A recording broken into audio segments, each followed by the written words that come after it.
40 tahun yang lalu, Afghanistan adalah negara yang makmur, saudara. Sumber kekayaan alam itu begitu luar biasa.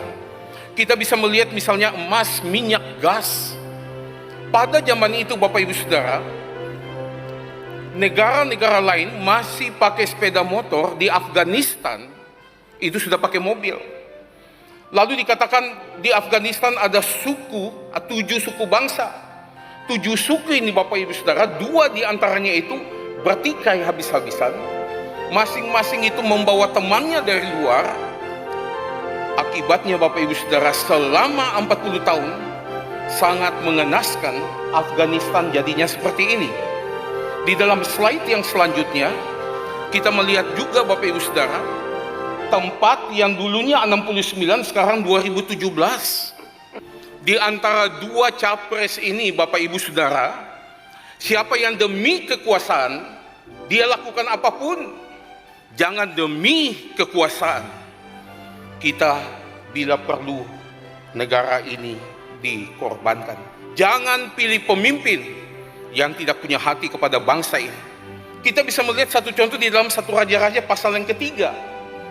Di sini kita melihat ada 2 orang ibu ketika sama-sama melahirkan, mungkin waktunya hampir bersamaan. Lalu salah satu ibu kemudian menindih bayi dia lalu meninggal. Lalu kedua ibu ini bertikai sambil mengatakan bahwa itu anak saya yang masih hidup, yang sudah mati itu anak kamu. Dibawa kepada Salomo, lalu Salomo tanya, oke, kalau gitu dengan hikmat Tuhan, Salomo bilang, sudah anak ini dibagi 2. Lalu ibu yang mempunyai anak, ibu yang merasa ini adalah anak dia rela melepaskan haknya. Dia mengatakan, jangan dibunuh, berikan bayi ini kepada ibu yang itu. Sedangkan ibu yang lain bilang, iya, penggal saja supaya adil, supaya sama-sama nggak dapat. Bapak Ibu Saudara, apakah pemimpin kita mempunyai hati seperti ini? Biar saya tidak dipilih menjadi presiden, oke, asalkan Indonesia bisa tetap satu. Pilihlah pemimpin, pilihlah di dalam pileg nanti orang yang mempunyai hati kepada bangsa ini, orang yang rela untuk berkorban, orang yang mau menyekal diri, orang yang mau untuk membayar harga. Negara Pancasila bukan negara sekuler dan juga bukan negara agama. Bapak Ibu, sekali lagi, Pancasila bukan negara sekuler karena penduduk kita penduduk yang begitu religius. Ada sila pertama, yaitu ketuhanan yang Maha Esa. Peran agama itu begitu penting. Indonesia sebaliknya bukan juga negara agama. Indonesia negara tidak boleh dikontrol oleh agama, tidak boleh ada diskriminasi. Dan negara harus menegakkan keadilan. Negara Pancasila mengharamkan politisasi agama dan agamisasi politik. Kita lihat di dalam pemikiran Abraham Kuyper, prinsip pluralisme.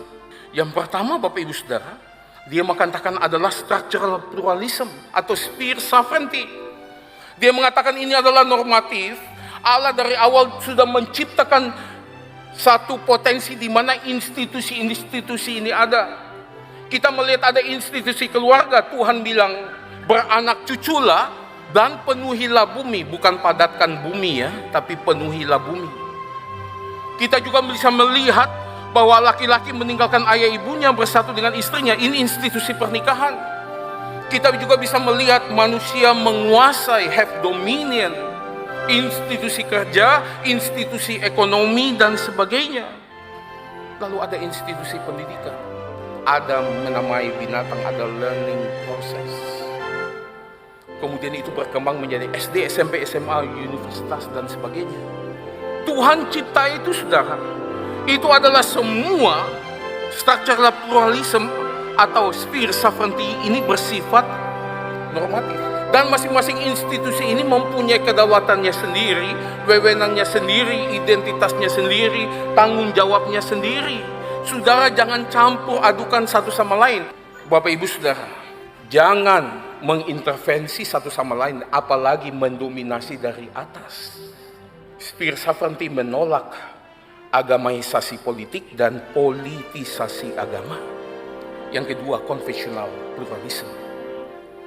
Abraham Kuyper mengatakan, kalau yang tadi structural pluralism itu adalah normatif, confessional pluralism ini tidak normatif. Ini setelah manusia jatuh di dalam dosa. Bapak Ibu Saudara, pluralisme agama diizinkan oleh Tuhan. Itu bukan hanya satu fakta, tapi satu keharusan. Kenapa kita bilang begitu? Tuhan Yesus katakan di dalam perumpamaan tentang lalang dan gandum Matius 13. Tidak ada pemisahan itu sampai Yesus sendiri yang datang dan dia akan melakukan pemisahan. Sudah, pluralisme agama itu fakta dan satu keharusan. Tapi saya menambahkan, itu bukan parsial tapi holistik. Negara Pancasila, Bapak Ibu Saudara.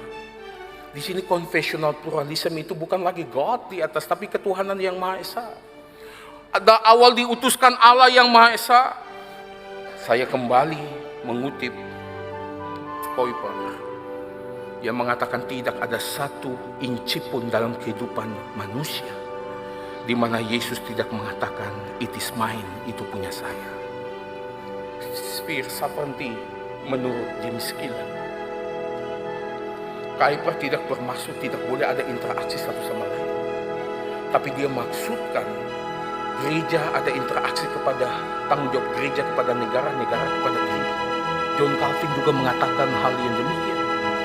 Apa tanggung jawab gereja kepada negara? Bapak Ibu Saudara, Kuyper mengatakan secara institusi. Seperti yang kita lakukan hari ini, suara kenabian. Tapi Kuyper mengatakan yang paling penting daripada gereja bukan institusi, tapi individu-individu. Orang-orang percaya ini adalah gereja. Ini secara organik. Saudara dan saya terlibat di dalam pemerintahan. Kita sebagai warga negara harus menentukan pilihan pada tanggal 17 April ini. Yeremia 29 ayat 7 mengatakan, mengingatkan kita, usahakanlah kesejahteraan kotamu.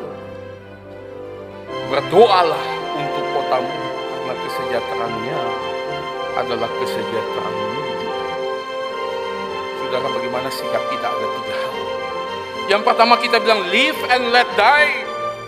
Biar kita hidup, biar yang bukan kita itu mati semua. Gak bisa. Di dalam satu kota, saudara, saling kebergantungan, gak bisa. Yang kedua, sikap coexistence, live and let live.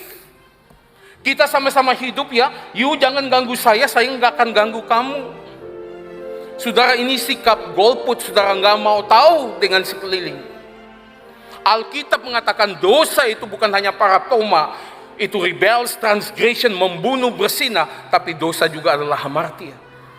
Kita tahu sesuatu yang baik, saudara, dan saya tidak melakukannya, kita sudah berbuat dosa.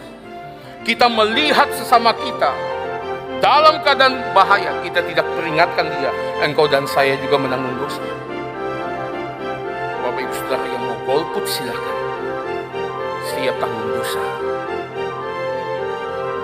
Tapi sikap yang ketiga, ini adalah sikap yang benar yang dikatakan dalam Yeremia 29 ayat 7, yaitu kreatif, pro-existence. Keberadaan sesama kita adalah juga keberadaannya kita. Kita bukan hanya sama-sama bekerja, kita juga bekerja sama. Kedaulatan Allah ada 4 macam. Allah menetapkan, Allah memimpin, Allah mengizinkan, Allah membiarkan.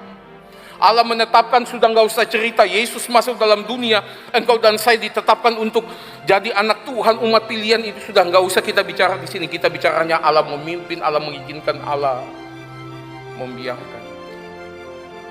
Siapakah yang akan terpilih nanti 17 April? Apakah Allah memimpin, Allah mengizinkan, atau Allah membiarkan? Yeremia mengatakan kepada kita, jangan lupa berdoa, bukan hanya usahakanlah kesejahteraan kotamu, tetapi berdoalah untuk itu. John Calvin mengatakan, if God wants to judge a nation, jika Allah ingin untuk menghakimi suatu bangsa, He gives them wicked rulers. Dia memberikan kepada mereka pemimpin yang bengis. 17 April, Bapak Ibu Saudara, jangan golput, pilih sesuai dengan pimpinan Tuhan. Dan jangan lupa doa. Amin, Saudara.